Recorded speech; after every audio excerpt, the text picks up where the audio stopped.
I'm in Philly to find the absolute best cheesesteak. I'm Elazar, the restaurant editor at Bon Appétit, and I eat at restaurants for a living. I'm about to try 19 different cheesesteaks in a single day, all of them recommended by locals, best of lists, and a lot of online forums. Then tomorrow, I'll revisit my top picks to crown the absolute best one. We're at Pat, the originator of the cheesesteak. Super classic cheesesteak. Just okay. Bread is really dry. I'm at Gino's. It's a bit of a mystery. Can't really see any whiz. It's kind of just giving beef. The cheese isn't really like super incorporated, and the meat's a little dry. To keep things standardized, I'm ordering every cheesesteak with onions and cheese whiz. If whiz isn't an option, I'll order American cheese instead. Caw-caw! Tony and Nick's, absolutely decked out with cheese. Juicy, flavorful, it's really good. I'm at John's Roast Pork. The bun is seeded. The steak is really nicely charred, and it's working really, really well. We're outside Rocco's, built into the Home Depot parking lot.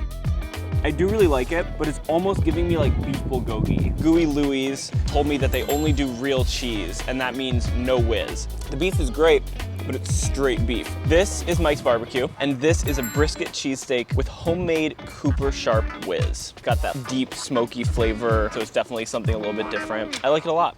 It's about 12 o'clock. I've had 7 cheesesteaks today. I would say my body is suffering a little bit by now. Most of the cheesesteaks are sitting like right here. I've eaten a lot of beef. I waited 30 minutes outside of Angelo's for this cheesesteak. It seemed like all of Philly is here. The onions are really, really well caramelized. I haven't seen that on any of the other cheesesteaks. Amazing across the board. Outside Lorenzo's Pizza, it looks great. It's got a ton of cheese. The meat is nicely chopped. I wish there was more cheese.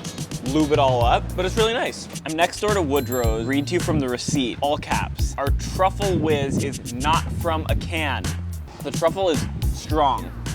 This is Jim's. This is Jim's cheesesteak, just submerged in whiz all around the perimeter. The meat looks super juicy.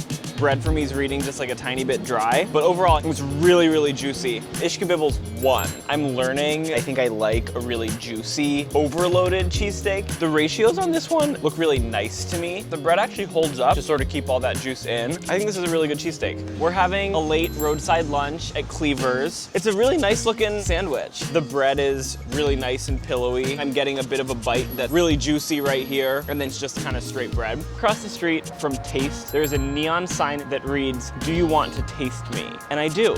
The meat is cut pretty fine. It's good. It's like a really moist, classic, totally satisfying cheesesteak. This is Sonny's famous cheesesteaks and burgers. The onions, they're long. They're not chopped very finely. A little bit unusual in contrast with what else I've tried today. They're good, but I wish they were throughout the sandwich. You know, I think a lot of people think that, oh, just eating all day, it's so easy, it's not really a job. And you're right, but it still causes serious pain to the body. I'm at Campo's, and these onions are cut into pretty long strips. This one's fine.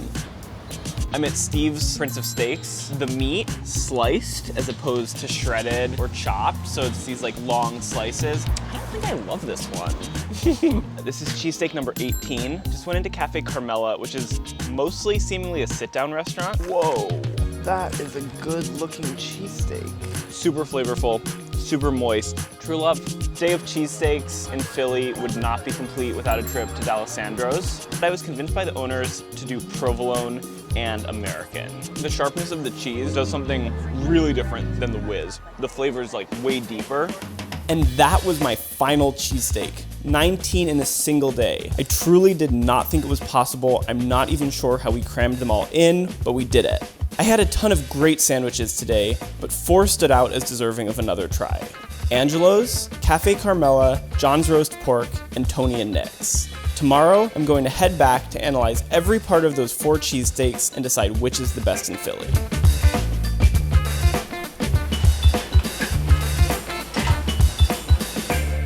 We are back at Angelo's today. Technically, we are above the restaurant. There is nowhere to sit down there, and there is a line around the block. So they are letting us basically hang out in their living room. Even though I woke up with heartburn, indigestion, mildly concerning headache, I was still thinking about eating this sandwich yesterday. It really just does sort of stick in your mind. Oh my God. That is such a good sandwich. It's the bread. It's got like a real crispness. It doesn't quite have like a crust that you can feel, but in the mouth, it like still gives you something kind of sturdy. It doesn't feel soggy at all. Again, I don't really know how that's possible. I mean, you can see it's totally saturated. A lot of cheesesteaks are made with bread from just 1 or 2 really prolific, respected bakeries throughout the city. And they're good. They make a really, really solid, crusty piece of bread. But their bread oven is taking up a full back wall of the restaurant. So this is something that they clearly are taking super seriously. The beef, it's tender, it's thinly sliced, it's not overcooked, it's got a tiny bit of color on it. Okay, here's the thing about Whiz. It's kind of weird. I really like it. I wouldn't order it in any other sandwich. You know, there's a lot of other classic cheeses that can kind of complete this sandwich. With the quality of the bread and the really well-seasoned steak, the Whiz is really nice. It doesn't just melt and then re-harden. It just sauces the whole sandwich and then it stays that way. And I think it really, really works in this sandwich. We actually got here before Angelo's opened. Within 5 minutes of pulling up, there was a line around the block. You should definitely come here, but you should come here early or you should come here prepared to wait. But there is something about it that this sandwich just kind of keeps getting better and better for me. So I'm really interested to get a sense for what the rest of the day is gonna be like. This is starting really, really strong. This is gonna be a hard sandwich to beat.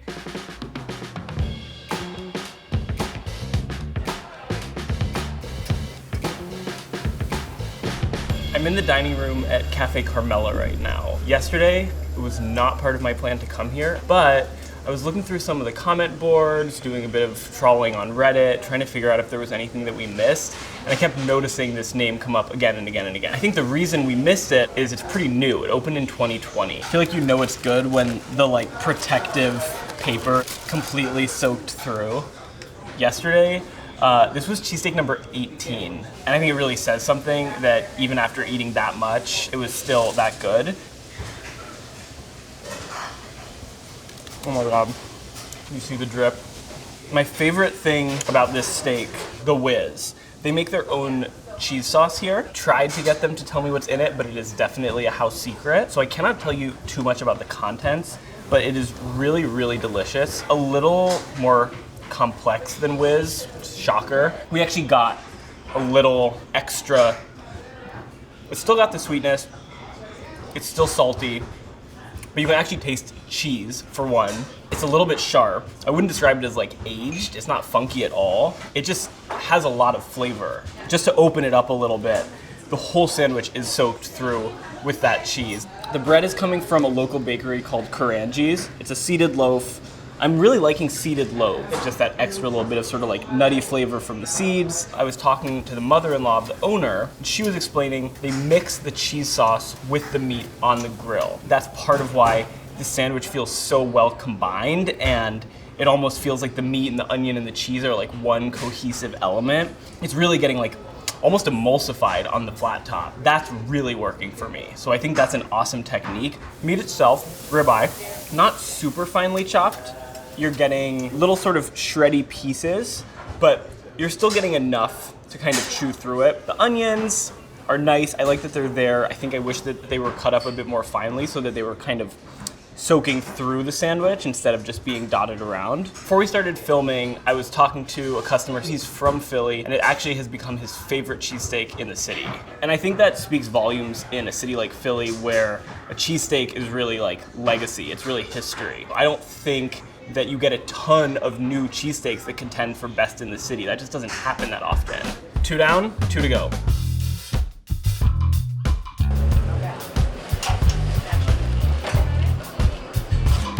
I'm outside of John's Roast Pork.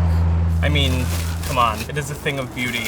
Extremely heavy, absolutely packed with meat. It's really, really generous, thinly sliced, chopped a little bit, but not shredded up. The bread is really holding up despite being totally soaked with juice. There's cheese all throughout. We got white American cheese on this one. The bread on this cheesesteak might be familiar, same as one of the other 4 that we're trying today. It comes from Karangie's. Holds up really nicely to a cheesesteak like this, which just has so much going on inside of it. Oh my God. It's all about the steak.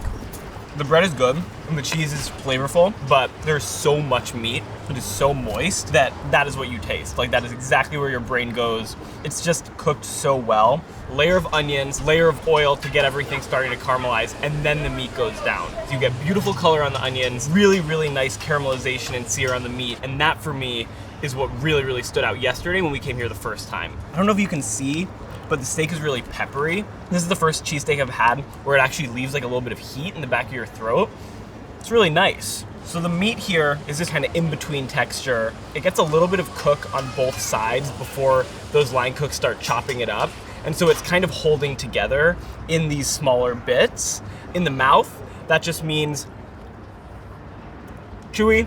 It doesn't melt away right away, but it's small enough that it's still just like one bite after the other. It's kind of my ideal texture for the steak on a cheesesteak. Really interesting thing I picked up yesterday was that the steak is so flavorful. I almost thought there were like mushrooms in the mix. There weren't, it was just onions. The way they cook the meat with the onions, letting it really char and caramelize, it just gives it this amazing flavor. It's the same ingredients as a lot of other cheesesteaks, but it just tastes really different. And that is it for John's roast pork.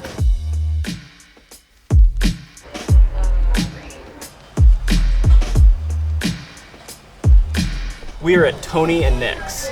Almost definitely holds the title of world's best mascot.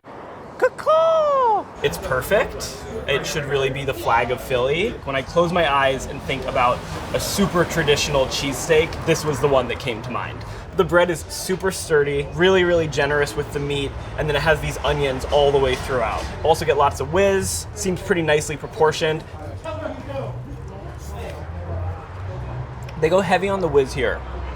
And I'm glad they do, because the meat is definitely a little less juicy than some of the other spots we're hitting today. It's okay, but without that whiz, I think this would start to dry out a little bit. I am missing a bit of that juiciness. Some places buy their bread from a wholesale bakery. Some places make it themselves in the back of the shop. We're falling somewhere in the middle here. This is their own recipe, and they're finishing the bread in their own ovens right back here, but they're sending it off to get proofed, all of that, at a wholesale bakery. To me, that's the most important thing, that this bread is being baked fresh every day. I want you to see, there's like a quarter of an onion chopped up in here. That's gonna be some people's poison. I'm an onion lover, so for me, this is kind of nice. It gives it some sweetness, it balances out that whiz, it cuts through a lot of that beef. But if you are someone who does not go hard for onions, this is gonna overwhelm you. I'll admit that when we tried this one yesterday, it was like the second or third cheesesteak of the day. I was still kind of a cheesesteak baby. I didn't have the world open to me yet.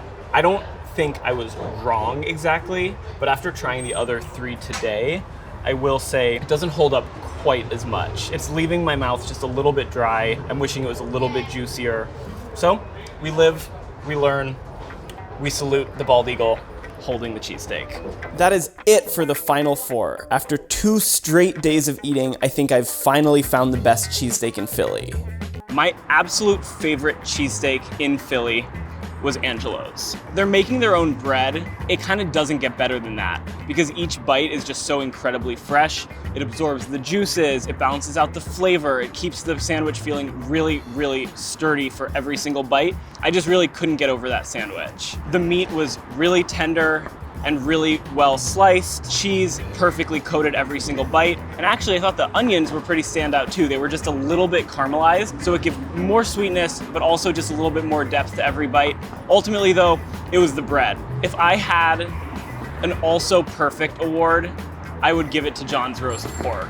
I think that is such an excellent sandwich, and it was truly so standout. The only thing putting Angelo's just a tiny bit above was that homemade bread. Everything from the hospitality to the freshness of the ingredients and the way they cook that steak at John's is really, really special. And if you have time in a day for 2 cheesesteaks, you've got to hit them both.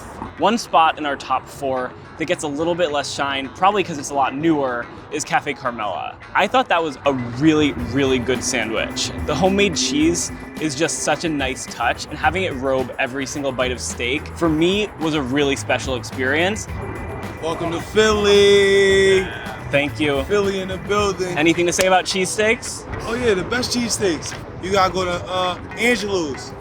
There you have it. 7th and Fishwater. There you have it. Go. Best cheesesteaks in the city. Will Sciano told you, you heard? Do we have a release? Get it. Oh, do we have a release? Are we gonna get like a once over, like, what we're doing, like an intro? What the is Wiz?